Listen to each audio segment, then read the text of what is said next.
greatest emotional challenge. This has become my personal favorite new topic because I think we need to take it so seriously. But we got some business to take care of first. First of all, if you've been a longer time listener to the show, we've got her back. Go do it, Casey. What do you got? Wait, do you need a drum roll or something? We've got the girl back. Casey Morgan is hanging out. Hello, everyone. It's good to be back in the saddle again. Seriously, fantastic, cool that you're back with us. If you haven't heard her before, it's been a year plus and some change, I guess, that she was hanging out with us at Metrolina and a part of the panel, and we talked about it a while ago. I don't know, I probably procrastinated and just got my head somewhere else that it shouldn't have been, and didn't get you back quick enough. But I'm glad you're back now, girl. Yeah, it's good to be here. Thanks for having me. And we also have a guest hanging out with us. We'll give her a little bit more of an introduction, but her name is Lisa Donahue, and you are hanging out. How are you, Miss Lisa? I'm doing great. It's awesome to be here. So this is episode 335. This is where you get insights from a panel of therapists in your home or time in your car, but not to deliver therapy services in any way. The three questions that we're going to get you thinking about today is: how has technology changed your emotional rhythm, your patience? Casey, you're patient, right? No. Dang. We'll work How has on it that changed? today, Casey. How has it changed your emotional rhythm, your patience, attention, and empathy? Second, are humans emotionally evolving fast enough to handle the speed of digital change? Can I just say no? Can I just say no? All right, that's a little seed planted. And thirdly, what does genuine human connection mean in a world mediated by screens and algorithms? So join us to think about those things as we endeavor to figure this thing out together. Click subscribe, help us out with the bell pushing, the subscribe button, all that kind of stuff. 5 stars. John will get upset if you don't give us 5 stars. Contact it through a therapist's eyes.com. This is the YouTube live version. We do that on Thursdays about 6:15 to 6:30. We fire up. It's a great way to interact with us. We try to embed your comments and do stuff with that. Listen, I like to say, Lisa, this is the human emotional experience which we endeavor to figure out together. You down with that? I am down with that. And if we can get any close to figuring any part of it out, that'll be wonderful. Awesome. Casey, I just got to check in with you. Does that like, I don't know, where's your head with hearing this familiar stuff? You ain't heard that for a while. Yeah, I'll be honest with you. I use that tagline a lot. Like I trademark it to you, but I also say, like, also often in my practice, I'm like, we'll endeavor to figure this out together. That is fantastic. You know what? I quote you all the time as well. I'm like, the best therapists have therapists. That's right. I endeavor to put that to you. Sorry, Lisa, I told you we got a little reunion thing going on. My new thing is, and I might add that the best therapists never have the answer. Oh, true that. Good points. That is absolutely true. My new going tagline is nothing changes if nothing changes. Well, I got another one for you. You're going to love this, Casey. Ready? Okay, yeah. I know that I'm extra, but that's better than being less than. Oh, I like it. That's my new life motto. Right? Yeah. Own it, wear it, but at least I'm not that. I don't know. Okay. Yeah. You put the extra in extraordinary. Extra in extraordinary. All right. Also, business we got to do. We have not one, but 2 new YouTube subscribers. A little clap for them. We got the Low Graph. Welcome to the Through a Therapist Eyes group. And Mark Weisenfelder, welcome as well. We get new YouTube subscribers up until 1,000. We're looking for 1,000. Tell a friend, seriously and truly. We need you to jam with us. We need you to get somebody else to join. And we love giving a highlight when they do. Shall we figure out who this Lisa lady is, Casey? Yeah, I want to know more. All right, let me see how I can get this right, Miss Donahue, and you can correct me if I'm wrong. You got a lot of letters, this lady. She is a C-IAYT, also a TACEP, and also has an MS. I think that means she's pretty smart, Casey. I think we're only missing 3 letters from the formal alphabet. You want to say which one of those are? No, I don't know. Okay, good. There's a lot there. She's a powerful educator and entrepreneur. Her nonprofit, Create Calm, has facilitated cultural shifts and deep healing for thousands of students, teachers, and families in hundreds of schools and community organizations across the country. Really been banging at that since 2016. Some of those letters probably mean something along these lines. An MS in yoga therapy. How cool is Cool, that? cool. All right. A BA in psychology. Told you you're one of us shrinks people. And then over 30 years as a school administrator and SEL curriculum developer. Do you know what SEL stands for, Casey? Yeah, social and emotional learning. Oh, you cheated. You looked at the notes, No, didn't you? I did not. You forgot already. I was an educator for 6 years in a positive behavioral support classroom before I I became a have two of them, therapist. Neil. I So, have two of them. She is also a Hay House feature author, many podcasts she's been on, and many presentations to groups interested in emotional growth, both as a full day facilitator, I believe, and an adjunct add on to things. You've done a lot, ma'am. How'd I do? You did fabulous. Thank you for that great intro. Kind of weird when you hear all these things that you've done and stuff. I hate it when people do that to me. It's just like, wow, what? Yeah, yeah, it puts a little bit of a pressure on, you know, you get a little bit of a, uh-oh, now they're gonna expect something from me. yeah, Right, you can indeed. just be like me and keep your list short, and then the expectations are a lot lower. So that's good. Good to know for So, next time. so listen, let me set this up. I think that Neela, you and I talked about this instead of doing a rabbit hole when we were doing a month in review, because I have really gotten in touch with like, look, this is a really super important show today, and Mhm. because I just really have begun to get in touch with the idea that we are struggling, not in this country, but literally around the world. I feel like we get kind of egocentric in our American minds. And so this isn't our political problems in, you know, silos that we get into or us against them, tribalism and all the stuff you hear people talking about. It also isn't just the issue of social media around the world. Mhm. I've thought of this in a broader stroke, and really, I mean, I don't mean to be too bombastic with the title, technology, humanity's greatest emotional challenge, but I did that on purpose because I want people to really begin to understand at least, because I don't think we're even having dialogue about the massive impact on our mental health, our emotional functioning, our human connection, our emotional realities. We don't even know that they're being affected as much as they are. And then we can't even do anything about it. So we're going to pepper in all of the things about like ideas that we have about how to manage this and stuff. But I personally have an agenda to really begin getting people to understand this is a big deal. We have never in the history of humanity dealt with the rapid types of changes that we are experiencing, and it hadn't even started to get bad yet when AI comes online. So I see Lisa's head shaking, and Casey, I don't know. I hope I didn't blow your head apart. That's the way I want to set this up. What do you two ladies think about that, and how do you experience this topic? Well, I'll jump in and say that I think this is incredibly relevant and significant.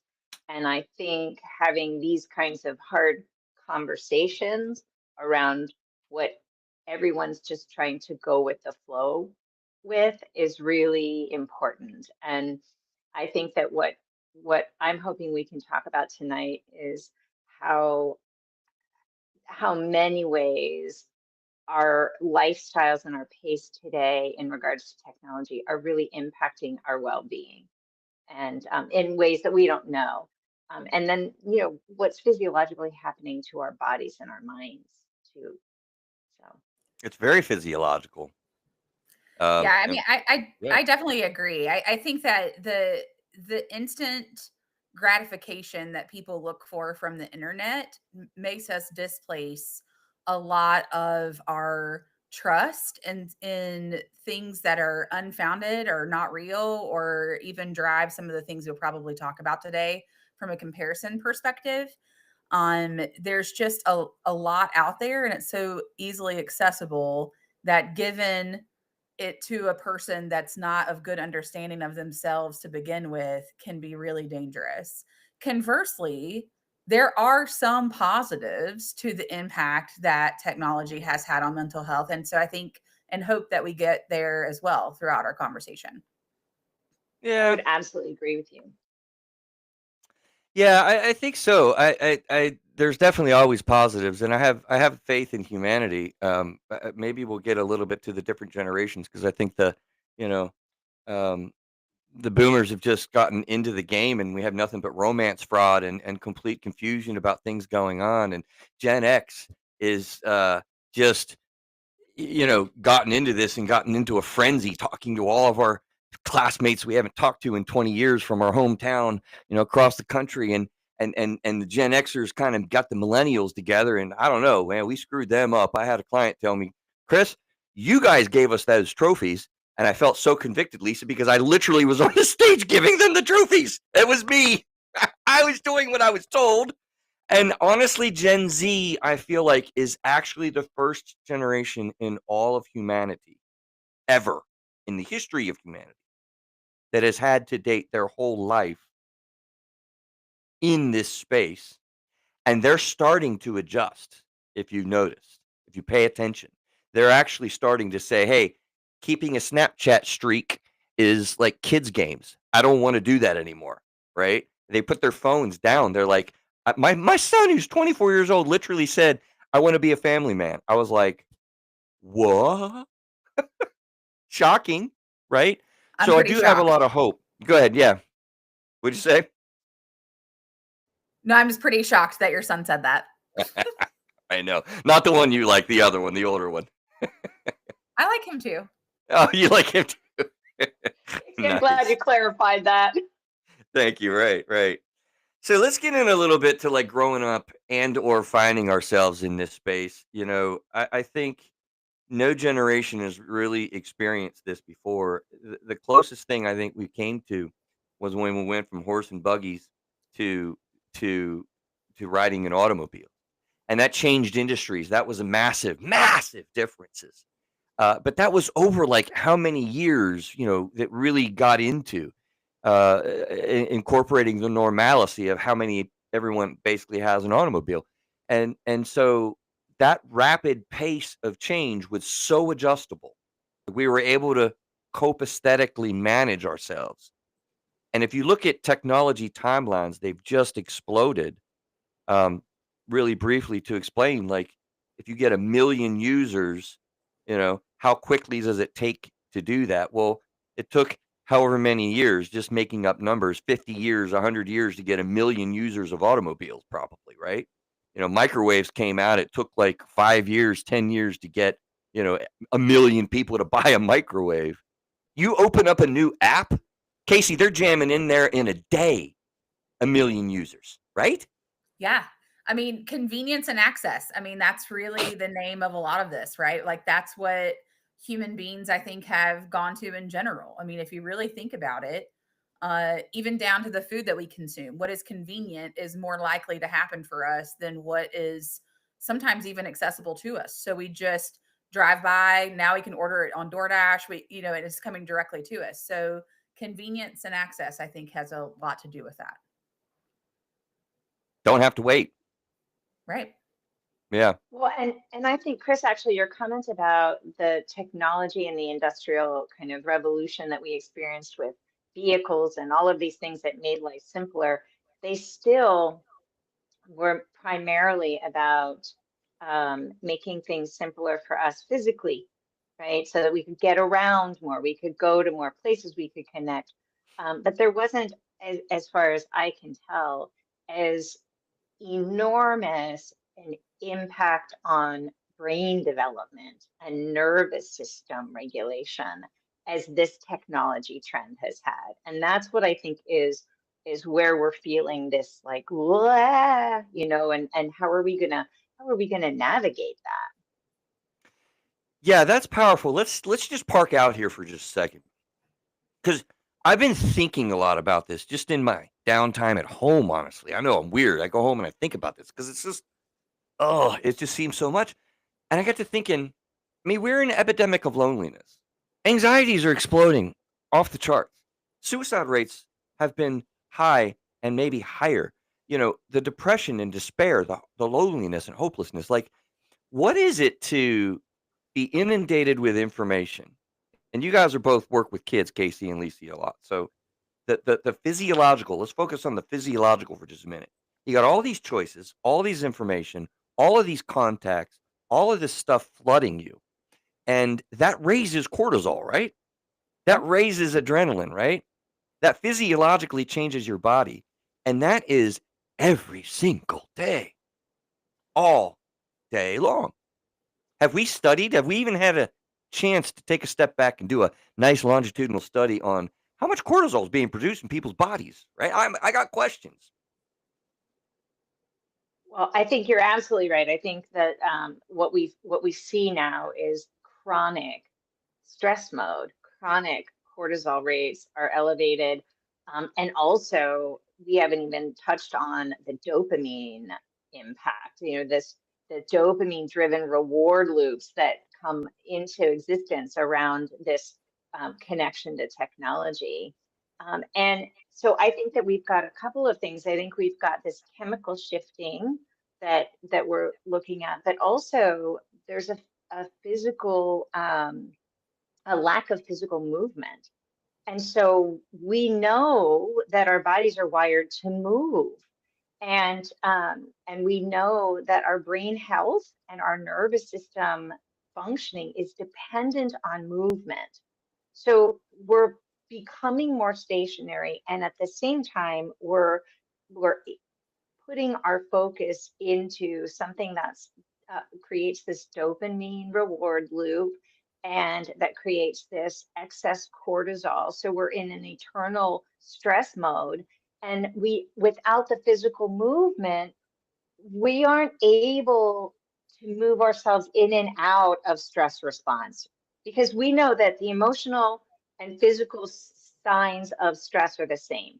Whether you are anxious and your heart is racing and you're all sweaty and your muscles are tense, or you are running out in the backyard and your heart is racing and you're sweaty and your muscles are intense, it's a stress response. The difference is in the emotional stress response, we don't have a clear marker of when it's ending. And with the physical stress, we do.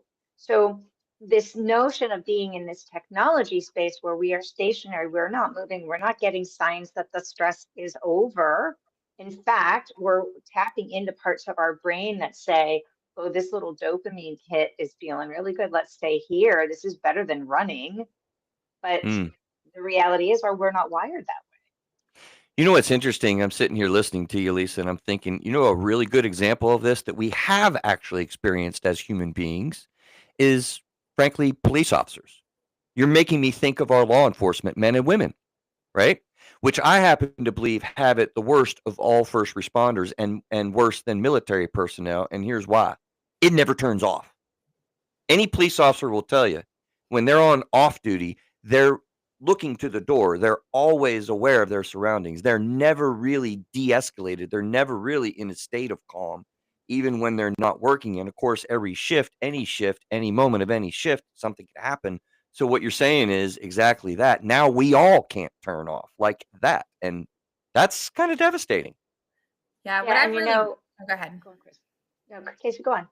No, I was just saying, like, what I've noticed as well is in addition to that, I think we have stopped learning how to interact with our stress because we are trying to divert the attention away from what feels uncomfortable. So instead of allowing our nervous system to naturally repair through interacting and sitting with stress and being able to bring our natural anxiety down from a 10 to a 7, 7 to a 5, 5 to what's manageable, we divert our attention and go for those dopamine hits to be able to divert ourselves from what feels uncomfortable. And so we're not even allowing the natural processes of our body to even take shape in any kind of formulary way to be able to deal with life in general. It's wild.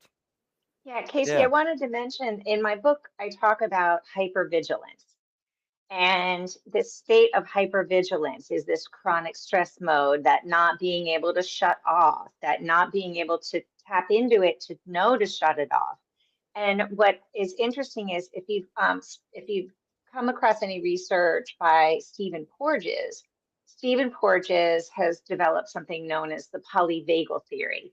And the notion is that our nervous system processes information, and when our nervous system is in a hypervigilant stress mode, it taxes the system, and we are less capable of accurately assessing danger, risk, and our safety.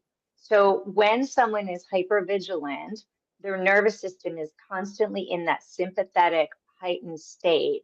And when we're doing that, we're in a regular state of fight, flight, freeze, or fawn. And from that place, we literally can't accurately interpret what's in front of us. You could smile at me, but because I'm hypervigilant, I'm going to see it as a threat, which goes back to your police officer comment. You know, this police officer is always on. And so his kid comes running up screaming and gets in his face, and the police officer, Ah! exactly, and sees it as a threat, even if it's just temporarily, and goes, oh wait, okay, I got myself back. But you're right. I mean, that's a real challenge, because imagine now that we're all in this hyped up state. We're getting our dopamine fix from a screen, not real movement. And then we're in this chronic stress where we're not accurately assessing our engagement, our socialization with other people. And we have no idea what's going on. Maybe that's the None. thing that's driving me nuts, because this is all of us all around the world all the time, y'all. Like, that's why I created this title in the way that I did. Technology, humanity's greatest emotional challenge. Like, that sounds kind of crazy, but we don't even know that's going on all the time. All right, Casey, you got to dumb that down for me. She said Porges. She said polyvagal stuff. She said the vagus nerve stuff. Can you make that sound normal to me? Yeah. So think about how a kettle sits on a stove, right? So when you're going to boil some water, you know, at 211 degrees, it's just really hot water, but 1 degree of difference makes it boiling, right? So our nervous system is in its state as it is. And then once it gets activated or acted on upon, you know, from whatever stress, it could be a big stress or a little stress, depending on where you're at within your place of resiliency at that time. Hmm. And when it gets activated, it boils over. And so what you're going to see is the pour out from that, to stick with the analogy, of either this hypervigilant anxiety ridden state, or for some people, they might even bump low and go into an isolative depressive state.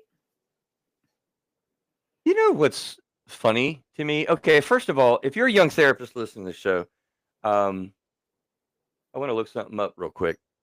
Uh, Polyvagal theory is what we just kicked in to talk about, and I knew Casey would do that. Lisa, she makes things so like amazingly clear with the way she goes about some descriptions and stuff. I'm from West Virginia. I need things simple, dumbed down for me. Make it where I can understand it. But Alligators seriously, are ornery because they don't have all them teeth and no toothbrush, Chris. oh man, you can't go there, man. What are you doing to me, man? What are you doing to me? All right, so listen though, young therapist, polyvagal theory is something that is really interesting, and it'll blow your head apart when you kind of get into it, because it's so much when you start talking about the parasympathetic system and the vagus nerve, and you know all these. It's wild, but it's really really cool. But here's my new thought, and this is what I want to look up. When did it come out? Do you know when Porges was starting to figure this stuff out with the systems? Because something I think occurred he to me. was doing it in the late 90s. Yeah, I might, yeah. and not long, right? Let me see. No, there was lots of work on the stress response generally, but he, as far as I've been able to see in my research, he's the one who really started to tie it to social engagement.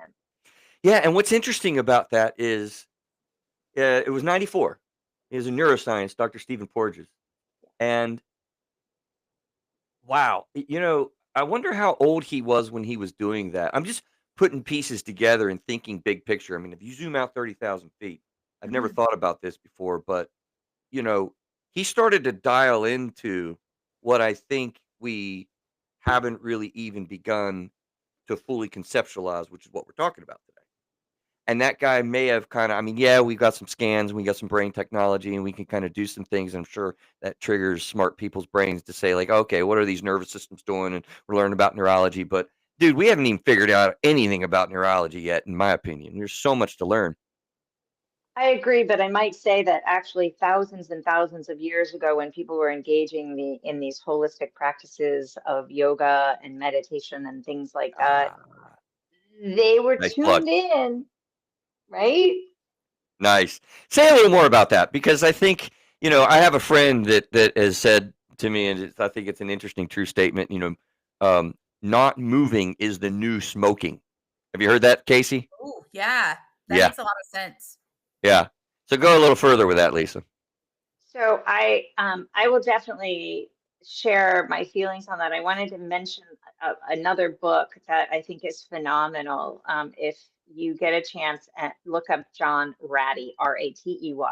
He wrote a book called Spark, and he references a lot of research around this notion of how movement fuels the brain. And so that is I think that his work and Stephen Porges' work is a lot of what I've pulled to kind of justify the work that I do in mind body practices. And Let me do this real quick. Neil, that's one for you. Can you grab that and make sure that we have it on our show notes, Neil? What was that again? John Ratey, Ratey, and the book is called Spark. Cool. We'll get that popped. So go ahead with what you're saying. Yeah, absolutely.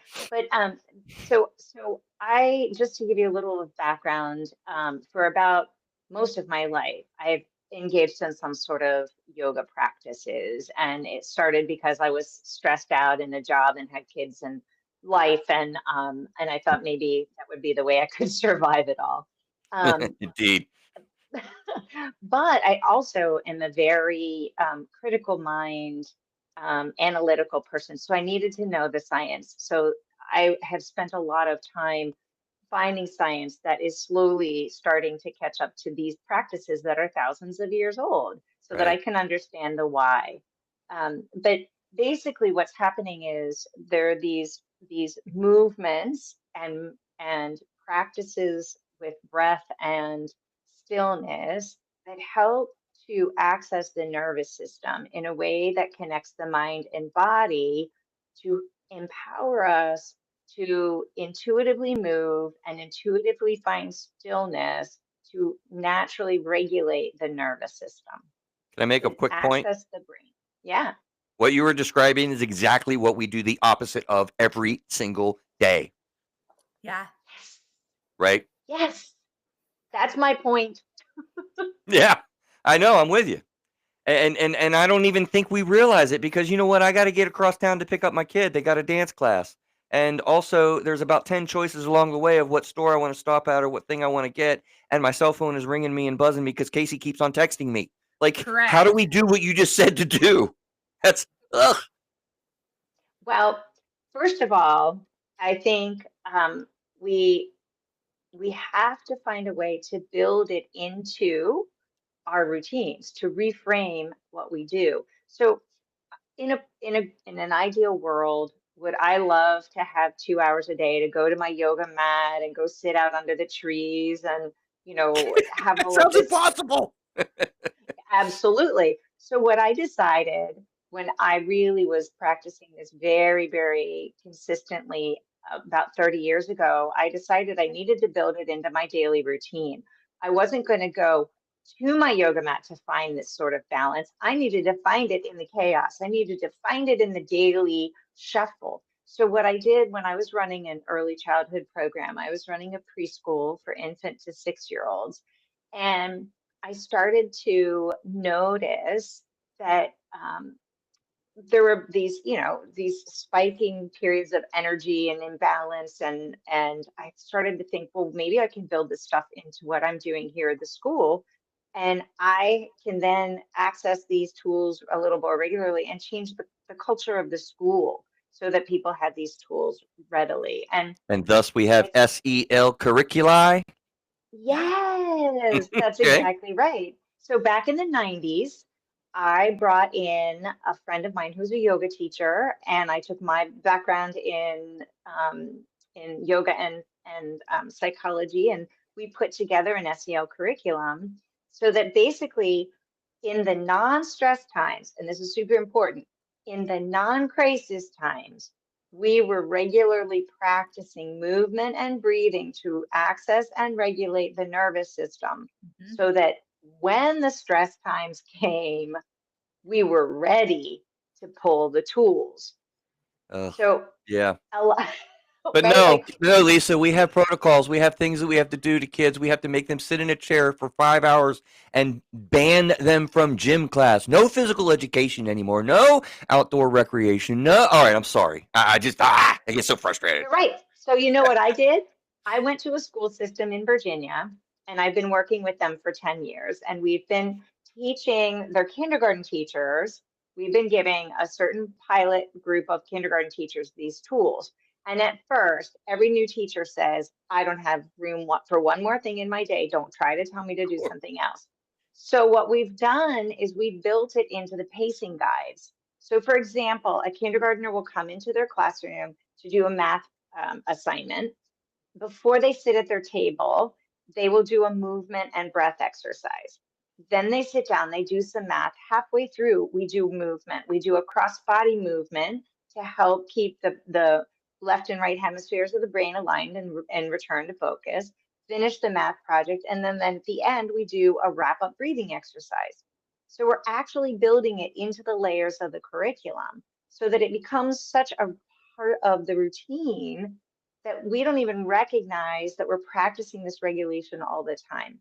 And what we're finding is when we teach the children this outside of their crisis moments, they actually will ask for it when they're struggling, or they'll share it. You hear in these classrooms, hey, I think you should take a balloon breath. You seem really upset. Or Wow. you'll see somebody just all of a sudden they reach their arms up, big breath in, they bring their hands down and go, ah, and they regulate themselves. I And know what that is. right? I do the thing with the. You'll There have to you look on go. YouTube to see what we just did. Hey, I want to do something real quick, though, but first let's take a break. Sometimes we take a break to do an advertisement or whatever and this kind of thing, but I want to take a special break to make sure that these people that are listening to the show around the world can find them some Lisa Donahue at Create Calm. So don't be bashful. I know you don't like this sort of thing probably, but what book did you mention that you have written? How can they get it? And what is Create Calm and how do they get to it? Well, thank you for asking, and I'd love for folks to come find me. CreateCalm.org. Create Calm is a nonprofit that brings behavioral health, social emotional learning curricula into schools, into communities. We have a real passion for working with kids who are developing differently and special populations. We want to get these tools out there to kids who may not have access to it. And so that's really important. And because I have a background in education and a lot of my work is in a therapeutic setting with children and also in the schools, I put together this book, Creating Calm in Your Classroom, that is a social emotional learning curriculum for early childhood, because I felt that, first of all, it was to pay homage to my roots of 20 years of running an early childhood program. But also, I feel it's really important to do this early, early, early. I led a training the other day for some kindergarten teachers, new kindergarten teachers, and I said, do you realize that the students in your classroom are forming their coping skills for adulthood with you? And the teachers all froze. And I said, let's teach them these strategies to be able to manage themselves and to be able to develop healthy coping skills that they can carry into their adulthood. So Okay, so they what can I want to find do that is book on Amazon. They can find it at Balboa Press. Balboa Press. Does that have anything to do with Rocky Balboa? No, anyway, sorry, that's a Yeah. total dad thing, isn't it? I apologize for Rocky that 4 is my maleness. top 5 favorite movies, though. Rocky 4. There you go. I know you're a Top Gun girl too. Yeah. Do I remember started that getting correctly? teary when you mentioned it. Makes me cry. So let's switch gears a little bit with this too, and look at okay, so we're adults. Like I'm 52 years old, and part of what we're maintaining is, I like this phrase that the emotional bandwidth that human beings have hasn't increased. It hasn't changed. Our bandwidth is still pretty much the same as human beings, but the stimulus intensity is just exploded. And that mismatch really gets us all dysregulated. And so, there are so many little basic realities. And then I want you both to kind of comment on how we can deal with this. Like, when you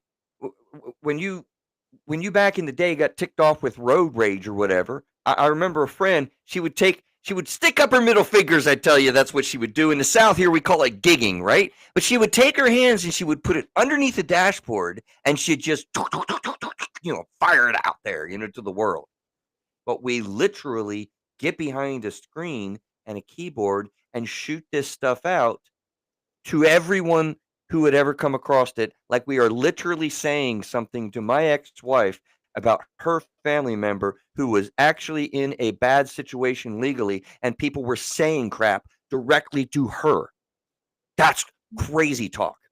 Also, it's like we have technology changing all around us where we don't even know the changes are. Social media, everyone talks about, but I was just in a session yesterday, and I'll try it now even and see if it works.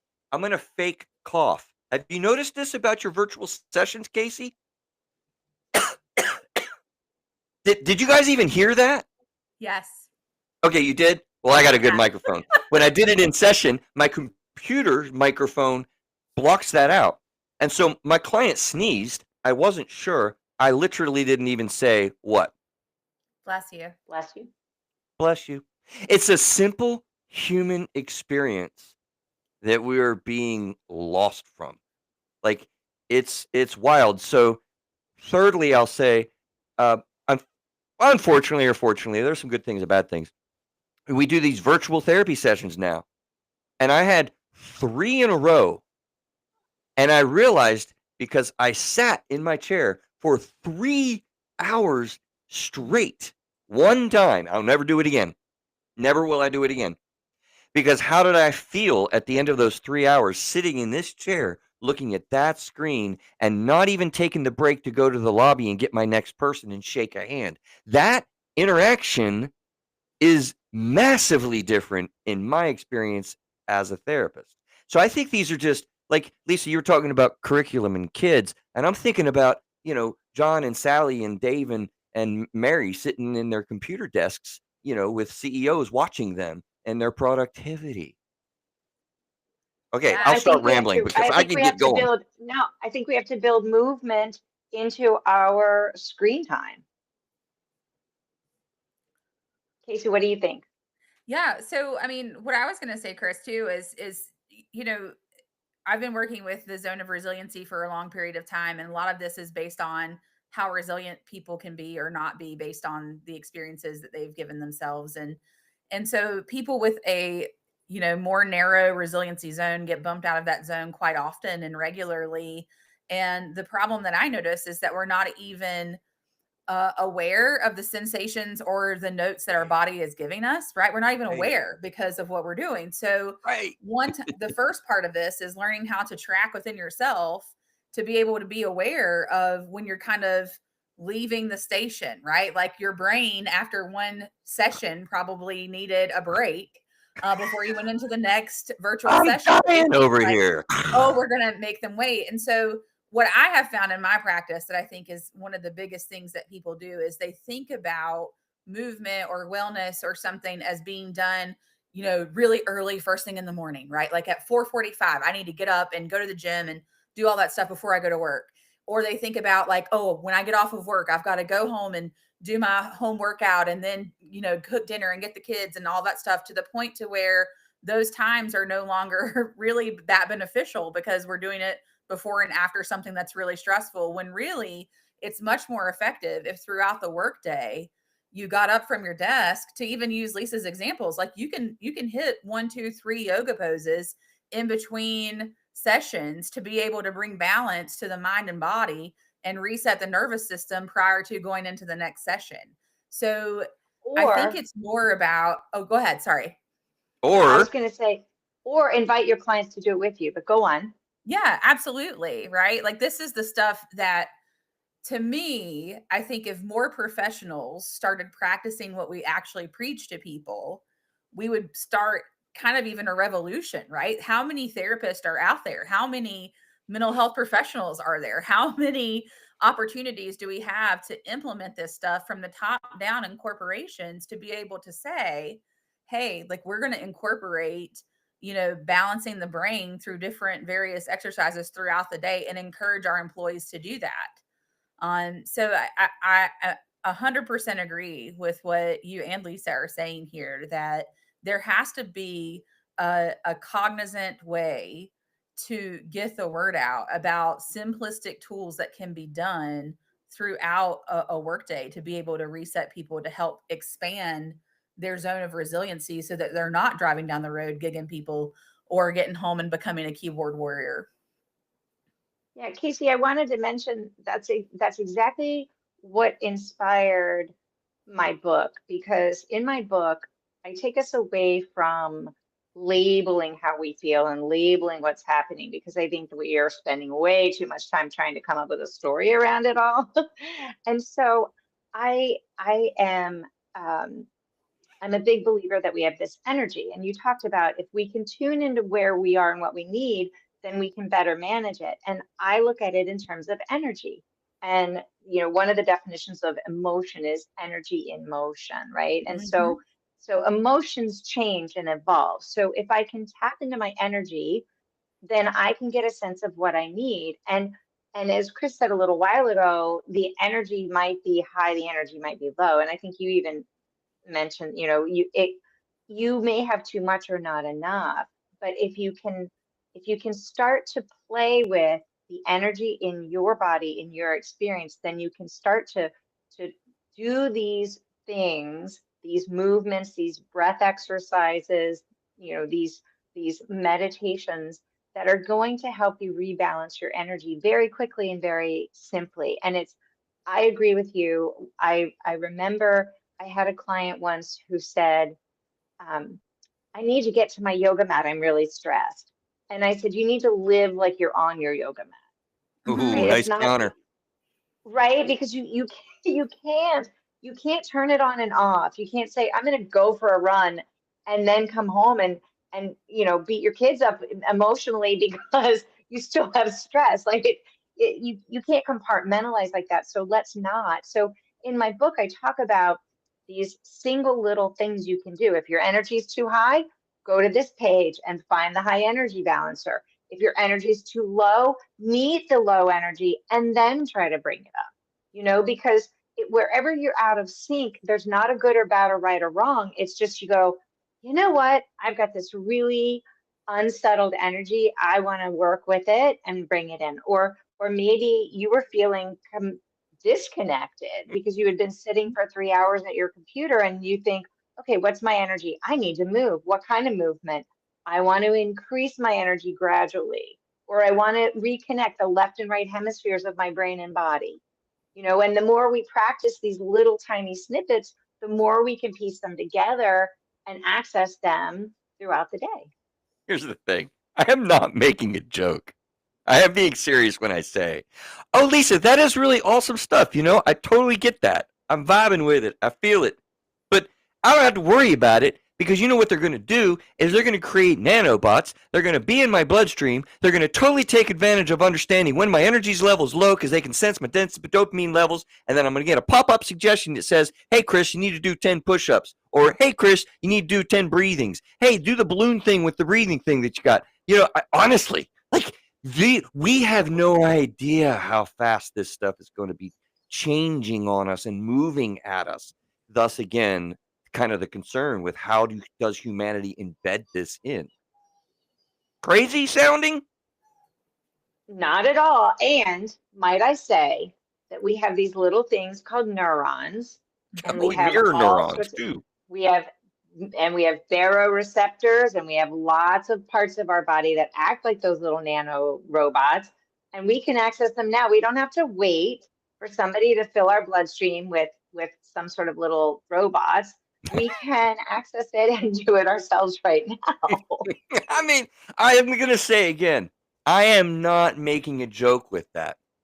Yeah. Like, I follow stuff with Elon Musk and Neuralink and chips going in here and there, and it's terrifying to people. But look, like guys, like part of we need to be a leader in this. That's why this conversation to me is so valuable, so important, and is going to be replicated on through a therapist size platform, I could say at least, because there's so much happening so fast to incorporate all of these things in. And Lisa, you're right. Like we used to do this in Japan in the Far East or whatever in 1925 AD, not BC. I mean, it's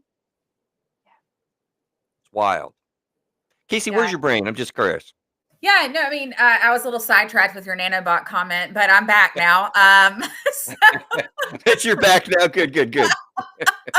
I went on a tangent for a second in my brain's eye.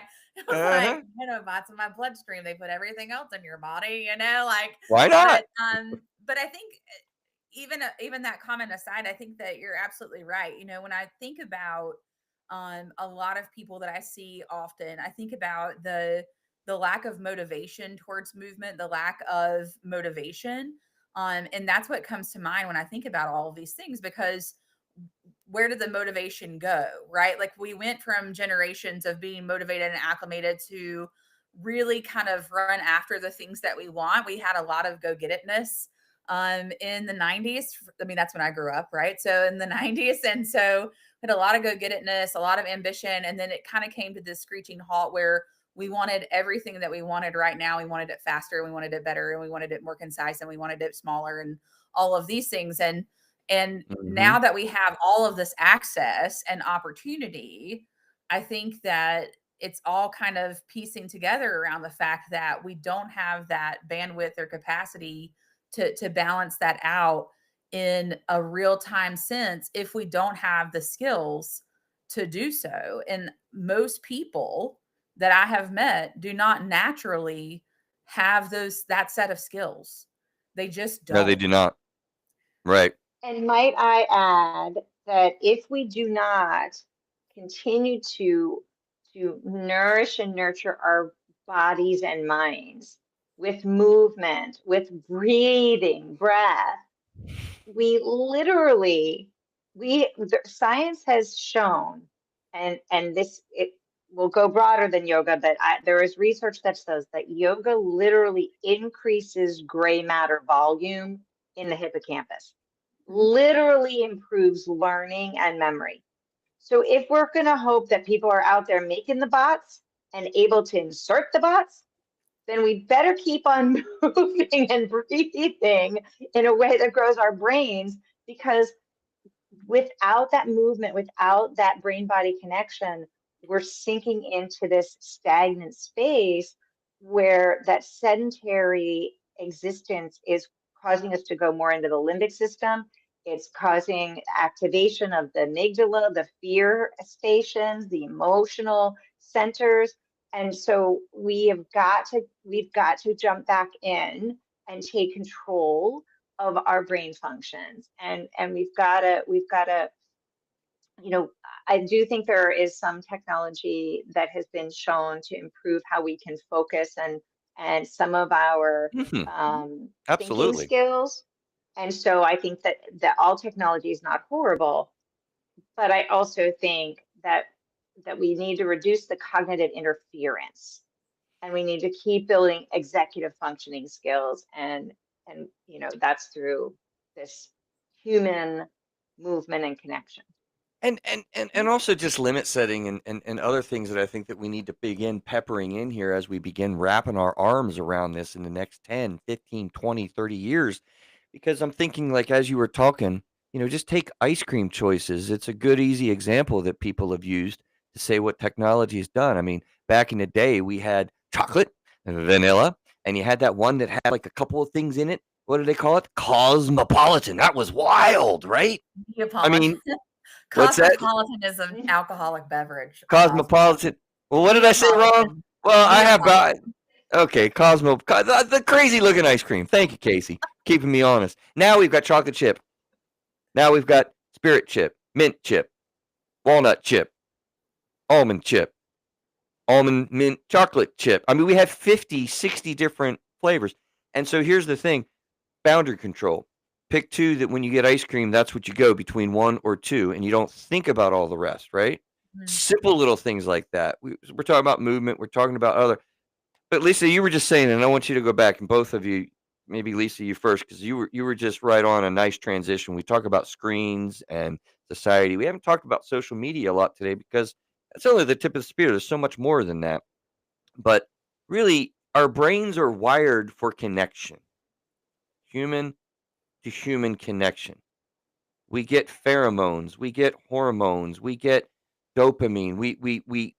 We see a smile, we feel a hug, touch. All of these things are in operation that we're only just now beginning to learn about. So our brains are really wired deeply through all of humanity for connection, but our tools now, I think this is a wild statement. You think about it. Our tools are really built for stimulation. 20 flavors of ice cream, 20 drinks to choose from, 30 adjunct, professor classes that you can take in your college course choices. It goes on and on and on. So I'm curious how you guys see that, right? Lisa, you were kind of moving there anyway. We're wired for connection, but our tools are built for stimulation. Yeah, I think it takes me back to when we were in the pandemic, and I was doing a lot of yoga classes in schools regularly with kids there, and then one day, 98% of my client base evaporated, and we went online, and so we pivoted and we started doing yoga online with the schools that we were working with, and it was interesting to watch how all the schools and lots of funding came in. There was lots of federal funding and state funding to support this new structure of connecting. And Yeah, all this money came in for social emotional learning, but it was to buy computers and it right, was to buy technology. right. And no one really said, okay, what are we going to do to keep that that's human touch, that social connection? And so when the pandemic ended, we all went back into in-person engagements, and we're seeing it now in the students I'm working with who were in, kindergarten to second grade during the pandemic. They're really struggling just to have social engagements that are really productive and consistent. And so I do think it's a question to ask, um, and for us to consider, because it's the connection isn't the same, and we are eluding ourselves if we think that by having lots of likes on social media or lots of friends in a social media platform, that somehow means that we have authentic connection. Now, I really want to make this point because we trivialize this issue, I think, Lisa. And what I mean by that is we kind of say, oh, yes, COVID, and now kids and children aren't learning how to connect. They don't learn how to date or talk on the phone. And I agree with all that. But yo, listen, you 50-year-olds out there, you 60-year-olds out there, you 40-year-olds, Casey, Oh right? yeah. Now Okay. now I'm here. Yeah. All right, you're here, right? We don't know how to do it either, y'all. We are forgetting the reality. Because here's a phrase: COVID didn't create disconnection as much as it really revealed how fragile we've become in real world connections. Lisa, do you know how many times I have in therapy the very sad reality that people will say, I have no friends to hang out with? That's been happening over the last 30 years, I would submit to you, Mm. right? So it's not just the trivial, easy kids haven't learned and COVID shut us down. I think it kind of popped an awareness about like, hey, what have we been doing, y'all? Yeah, yeah, Yeah, I I agree. think you're absolutely right. Go on, Casey. No, I mean, I agree. And I think part of this too, and I don't want to derail us here at all, but I think that it really has shifted us into looking towards external locuses of control, right? Like it just Mm. pushed it out there. And so now when things are happening, we look to assimilate, from those external locuses instead of like being self-reliant and being able to to exist and being able to go out there and create conversation or whatnot. We always say like, oh, I would but this, or I would but this, or I would but this. And it really has shifted us in a direction to where people, sometimes what I'm experiencing in my office is that people don't really have a sense of self to be able to even put out there any longer, like, Right. who am I outside of what I am online? Existential questions not answered. Go ahead, Lisa. Yeah.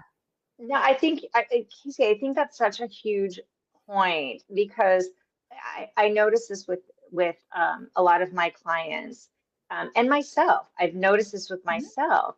We are Mm, so locked into assuming roles and roles defining who we are. And then when the role starts to shift, as we grow, we're constantly moving into different roles. But because we were so locked into the range of the role as our guide point and what society sees as that role, when it starts to shift, we really are rocked Mhm. because we don't have any other internal marker. I remember the first time a couple years ago, a therapist said to me, "Well, what do you want?" And I went, yeah, oh yeah. I, How I do you said, answer that? Because there's 150 different things that I have as an answer, and I can't choose one. right. And I was so used to looking externally for what my needs were that I had stopped connecting internally. And so a big piece of my Mm, work is helping people to reignite their intuition, helping people. Mm. And that's again what the yoga does. The yoga says, here's my mind, here's my body, here's that little voice inside. There's all these other little voices. Here's all these feelings and thoughts. And where am I in the middle? And that, where is that central knowing so that whatever happens externally, I can be really steady inside. And I think Chris, you're right. This didn't just happen in COVID. This has been happening for a while. I think the way that we have constantly validated externally, everybody wants validation. We even talk about it like it's a good thing. mm, Here, practice the skills of validating someone. Well, sometimes validation strips them of their self-expression because mm. I'm now telling you what I think of you and what's important instead of you telling me what you think is important in you. Or Chat GPT is doing that, Yeah. right? Absolutely. Or Yep. Gronk, or Uh, or Serendipity, or yep. Deep Yep. Deep Seek, Deep Think. You know, we have these large language models that are doing that. Lisa, I'm telling you, I've Uh-huh. got clients that are wildly, and I use it. It's fun. It's amazing, and oftentimes it seems very, very accurate. But there's a lot that's missing in the humanistic reality of Well, yeah, and especially if you're using that as your primary source of primary. like the primary source of everything, right? Like if I have a question, I go to Chat GPT or something like that. That's one scenario. If I'm having a mental health crisis, an anxiety attack, a panic episode, and they give you a pretty generalized kind of statement on there about like if you're in crisis, here's a number to call, but then it's going to start interacting with you. And It there have been does. multitudes of clients that I've seen where the chatbot is looking up all the different algorithms and responses, and it's giving them information that is not always helpful. In some ways, is very harmful. And there have been instances to where it has suggested or has been part of suggesting the end of life for people. And But so I Casey, think I it feel gets so out of hand. connected. I feel so connected Well, with it. It's well, it's and interactive. It's wild. well, and I will tell you, my youngest son, he is an AI producer. He is actually Yeah. an architect and he builds robots. But he said to Very me one cool. day, I know it really, I'm so blown away by him. But anyway, but I said to him, I said, "Oh, I used ChatGPT to come up with this answer." And he said to me, "Mom, it has a bias. It's telling you what it thinks you want to hear." Right. Mhm. And as soon as he said that to me, I have a different lens that I read every answer with now. But it takes a process of me going, all right, so this is just information, and I still have to engage my intellectual capacity to decipher and discern and decide. Decipher, And discern, and decide. Okay. yeah, right? Because I can look at whatever's happening on the outside, but I need to go into the inner space to decipher. Discern and decide. Yeah. I wanted Chris to finish it so I could make Oh, sure he sorry. remembered. I'm the other Sorry, half of decipher, the discern, brain. and decide. Yes, decipher, discern, and decide. Decipher, discern, and decide. But you know, I mean, to keep us going there, it's there. Here's another phrase that is important. That humanity needs to consciously slow down. Humanity, all of us across the world, need to really retrain. You were just talking about our emotional presence and intentionally reclaim, what our bodies know how to do, but is being stripped from the normal function day to day. Now, that's devastating. But we do have that capacity. But we've got to know this is going on so that we can begin being like Gen Z. Hey, this stuff's cool. It's kid stuff. I'm all grown up now and I need to be a family man. I'm looking for a partner. I'm like, I want to get a real job, right? Because they've lived it as a kid all the way up to now. They're just now coming into adulthood. but the problem I'll tell is you what. that there has to be a balance there, right? And not to play devil's advocate here, but there has to be a balance because you want to get a real job, but your resume is being read by AI. And if you don't know how to play the AI game, then you're not even getting considered. So, I Yeah, mean, it's a systemic problem that, in my opinion, is plaguing like the world in general when it comes to the interactions that we have with technology, yeah. I think you're right, Casey. I think that's so true that we have to engage. Yeah. Like we can't have like this little revolution. Like I'm not playing. I'm taking my ball I'm and out. I'm going home. And the world just goes zoom. Right, Where's right, everybody at? right. But I have to say, okay, now this may hit some people the wrong way, but I'm going to say it anyway because I have a background in holistic and spiritual practices, and this is Okay, you just caught my um, interest. I'm now baited. okay. So about 30, 40 years ago, no, maybe 50 years ago. I don't know, Chris, you may remember, Casey, you're probably too young, I was not but alive. there was a theater production called Godspell, and there was a song, The Age of Aquarius, right? This is the dawning of the Age of Aquarius. Well, astrologically and energetically, there is a belief that there's an astrological calendar and that we were in the Piscean age up till about, it's a slow shift, but up till about like the mid 1900s. And we were in this Piscean age, which was the I believe. That would be, in fact, I was born into the Piscean age, and I am just you Pisces, name. I got to tell you. Just saying. Okay, so you're Piscean. So the Piscean. Now I want you to do this for me. I want you to say, "I believe," and see how it feels. Say, "I believe." I I believe. believe. Okay. Now keep that in the back of your head for a moment. And I'm going to tell you that now we are moving into the Aquarian age. The Aquarian age is the age of knowing. So we're transitioning from believing to knowing. So now I want you to say, I know. I I don't like know. that one as much. I know. Okay. So, in theory, what's happening is the kids who were born starting in the 1990s were coming into the Aquarian age. It takes like thousands of years to make these shifts, so it's not like Mm. we're done.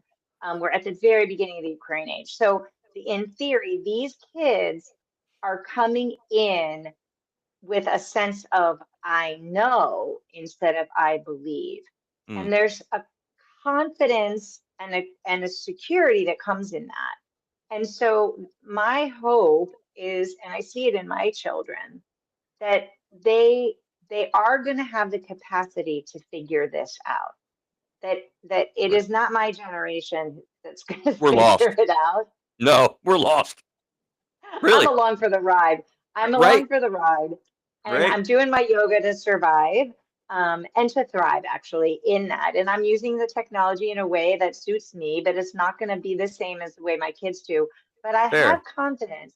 I am not afraid of what's to come because I have confidence in my children to be the knowers, to to be able to manage it. Like you said, I see my son who says, no more screen time tonight, kids. We're gonna watch, we're gonna play a game. My kids play board games. My kids play card games. They go for a walk after dinner every night.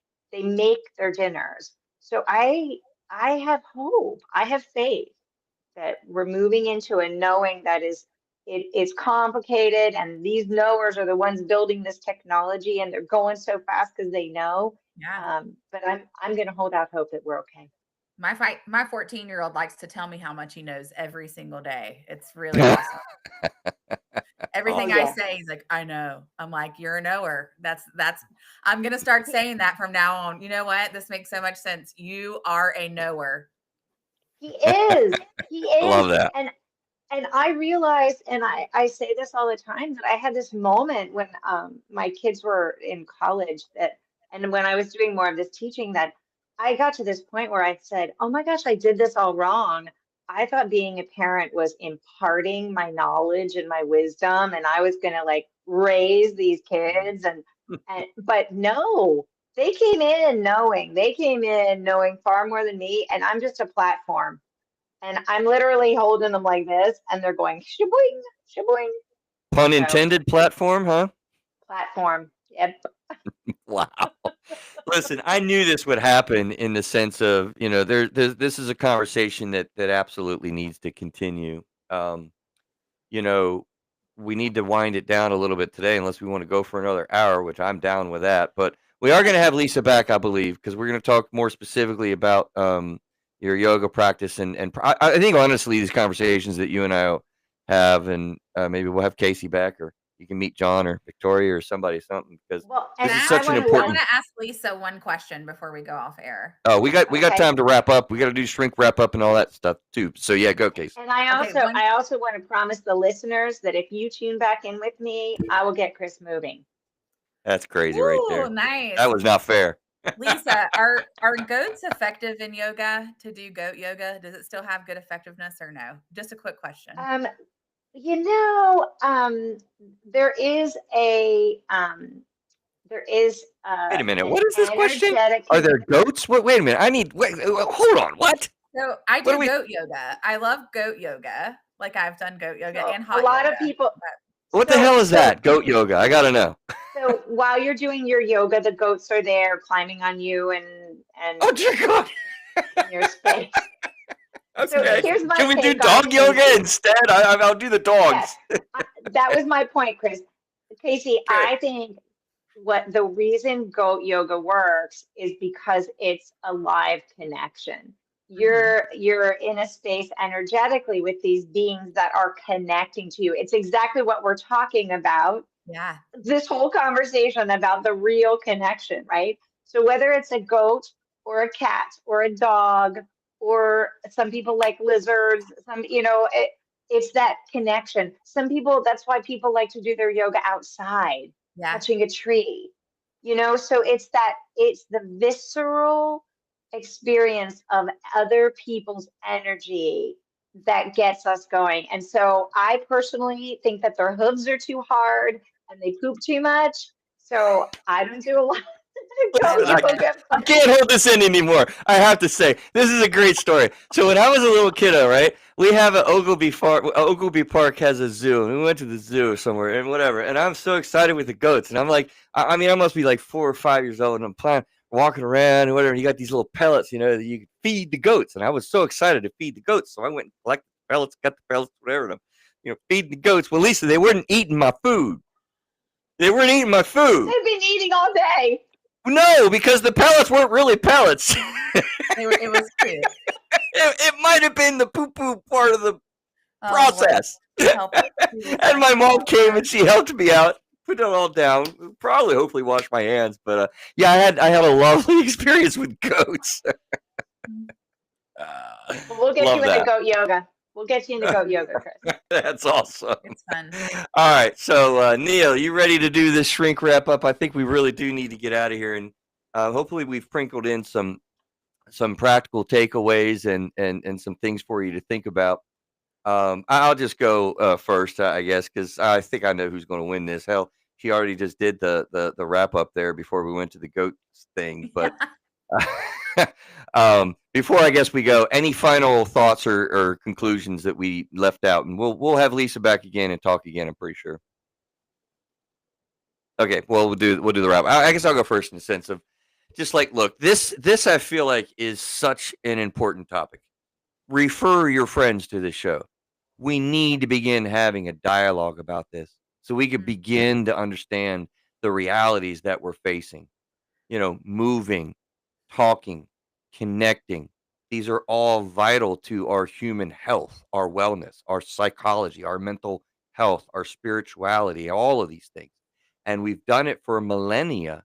And for the last 30, 40 years, it is finally matching up with something that is literally threatening that fabric. So I want us to be aware so we can become prudent. And as Lisa was talking about earlier, have decision making with discernment that becomes really important in being in touch with our own entity. And I have a lot of hope about that too, because I think that humans absolutely have, Casey, your word resiliency that we build on and that we have inside. Sometimes we are forgetting to unlock it. So unlock it with us. All right. Let's give her the grand finale, Casey. I'm gonna vote you next. Who, me? Yes, Casey. Oh yeah, sorry. Your name's Casey. I was waiting for the grand finale. Sorry. No. Lisa gets the grand finale. I'm voting you next, girl.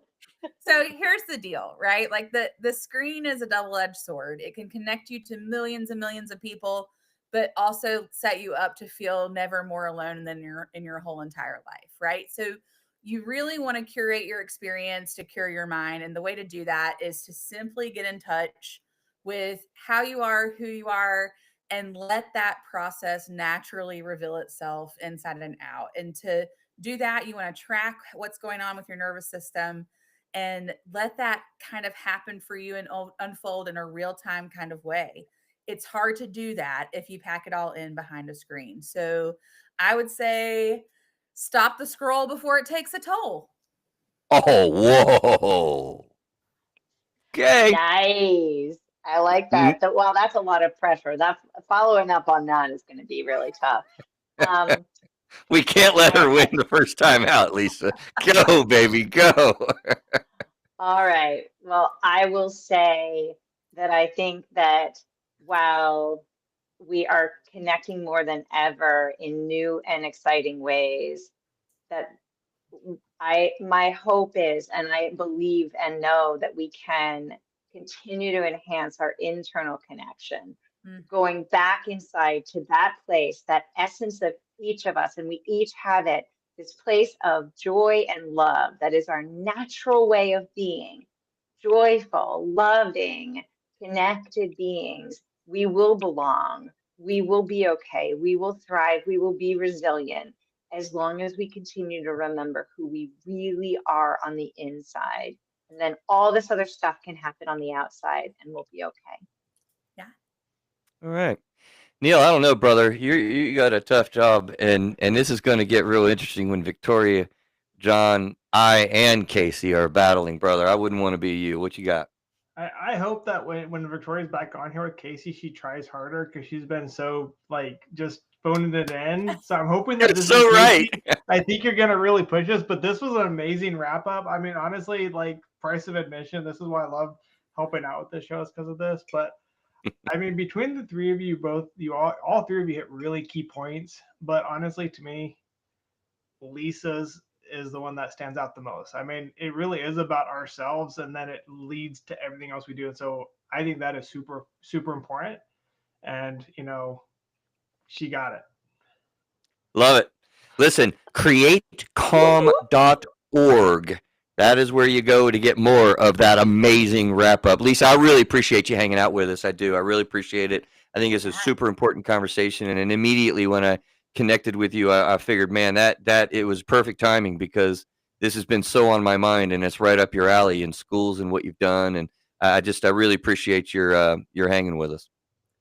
Thanks. It's been a blast. I'm so glad to be here. And I got a lot out of this too. So thank you. Nice to meet you, Lisa. You too, Casey. I can't wait to do more with you. Casey's back. Listen, tune in to Through a Therapist Eyes. We got more of Casey, and we'll see Lisa again. Neil, appreciate what you do, and y'all stay well. We'll take care, and we will see you soon in episode 336. Yes, sir. Right. See you then.